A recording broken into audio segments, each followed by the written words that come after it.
Hello everyone, Kurt over here, and welcome back to another episode from Holfeder Labs. Today we're going to be continuing on with dagger defenses and First Master dagger covers and plays that we see within Fiore's manuscript of the Getty. And with that being the case here, we're going to start looking at different approaches where we start at binding on with two hands to somebody's arm. And I know that's one of the things that's interesting about a lot of this manuscript right here is that there are certain themes that I start to see that glean truths that are important, that are the more important concept than doing the technique.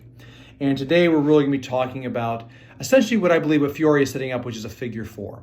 And a figure four is just a type of arm lock thing that happens when someone's in an upper position. You see this in BJJ type of fighting and everything else. You see this in modern day jiu-jitsu, self-defense courses, military and police training right here, where it's just a way of locking up somebody's arm in a way to dominate that side of their body. And we're going to be taking a look at that today and see what other truths we may have that we can find from this.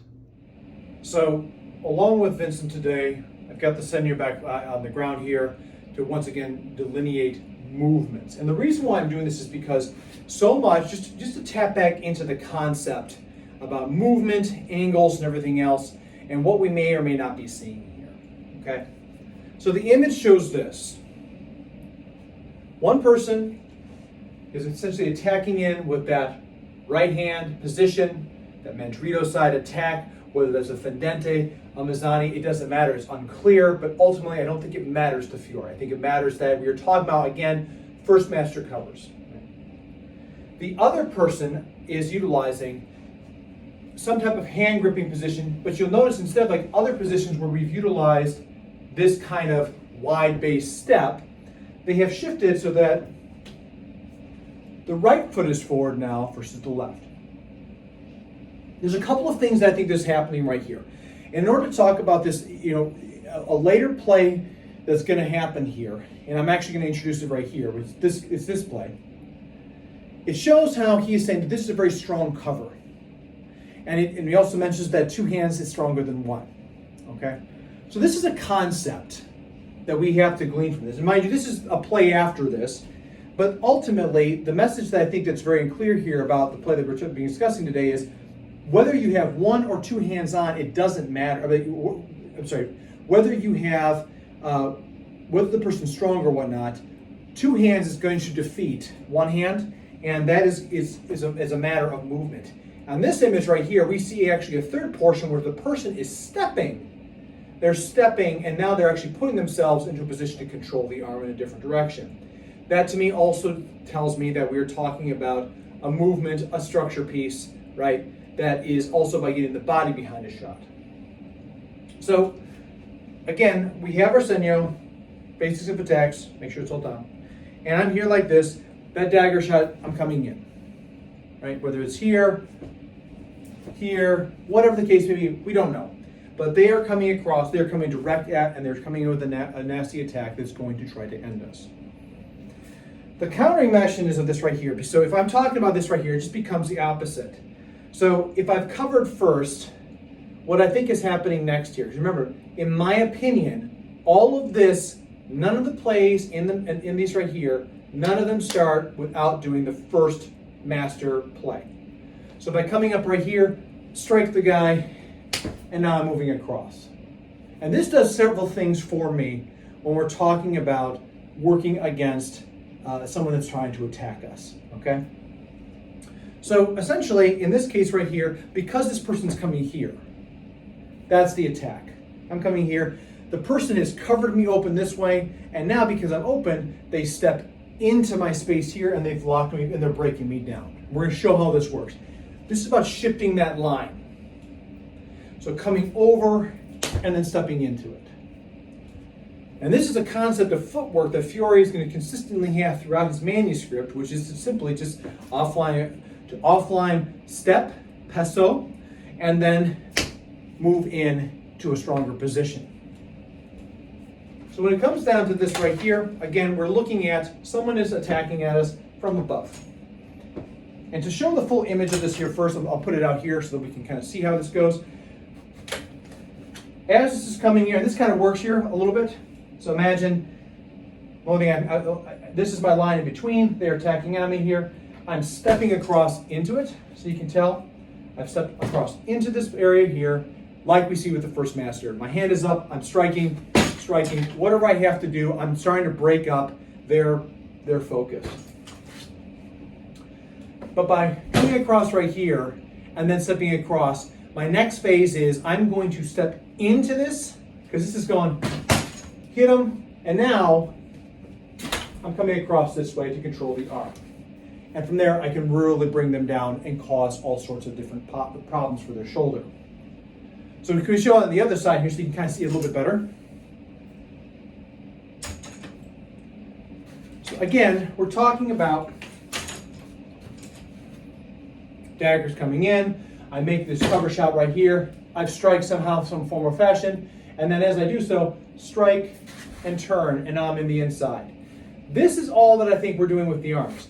Later plays, we'll talk about plays like this right here, but right now we're talking about, in my opinion, covering in and shooting. Now, if I'm trying to reach over, it doesn't work, which is why I have to step and then to put myself here.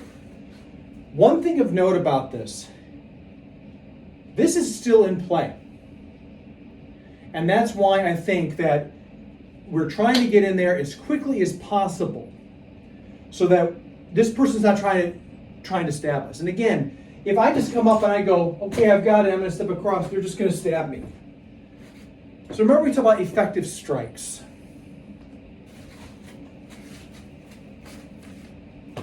Here, pop.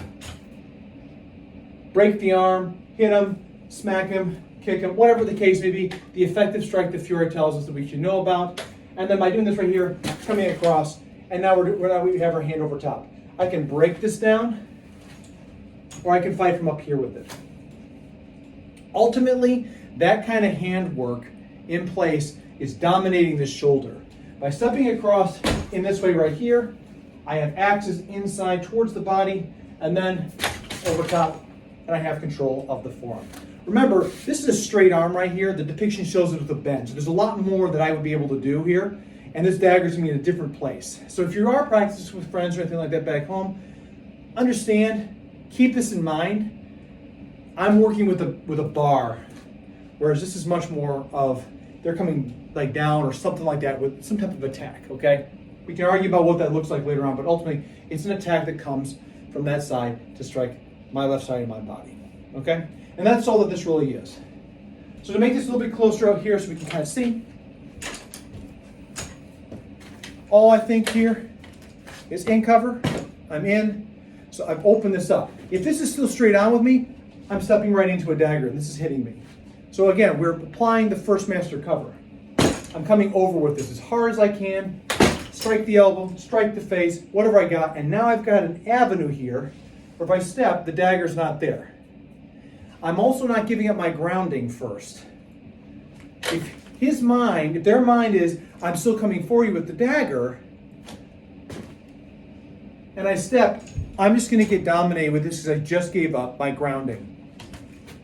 So instead, I come across here, I shove this right, break the arm, strike the face, something along those lines, and now I can shift and pass and come over. And so people can see what that looks like here, and what I'm doing. All that is my hand is up because I have the space here to go. I'm coming over, my arm is coming over and through. So think I'm going to frontale, I'm coming down, and I'm grabbing my wrist. This is not the behind, which we'll talk about later on. This is over the top, and then grabbing the wrist. Essentially this. And again, I can turn this down. So you can see with this footage right here, we're talking about, I know I've talked about two different plays. And one was about the student of the first king, and then also showing how we utilize Porta di Ferro doubled. And ultimately, again, I know they're two different plays, but to me, they're concepts. They're concepts that are very important to understand, and that is a very simple thing that your action against somebody is going to be indicative of how much, like if they're really big, two hands to beat defeats one, right? If they're still beating you, effective strikes shifts the mind direction so you can get a better grip. And that's what I really think that's happening here within this portion of the technique, because we're starting to look at different tactics that allow us to gain entry on somebody. And remember, for the period of time with Fiore, if this is an attack in the street, and maybe it's a big guy, maybe it's someone's coming at you, it's someone that's bigger here, hitting them, and that way you can control the knife long enough to get it away or to dislocate or break the shoulder or the arm, it's going to increase the chances of being able to get out of this. I recently came back from France, and one of the things I'll tell you right now is, we oftentimes forget footwear of the time is not today. Footwear of the time is, it comes down to, like, we didn't have insoles and all these other things that are out there. Like, we didn't have tread on our shoes. The best tread I think we had, as far as what we can glean from, is like a hard leather bottom, and sometimes there was nails in there for different types of grips. It's very effective.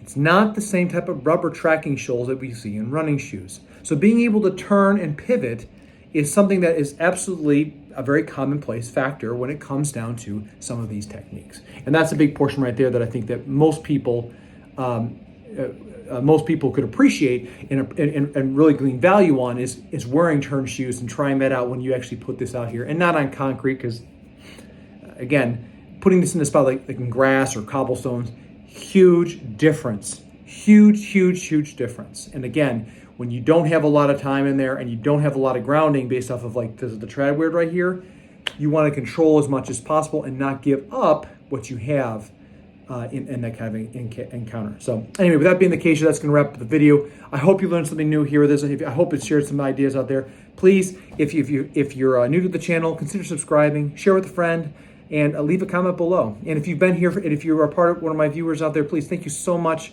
for all the support.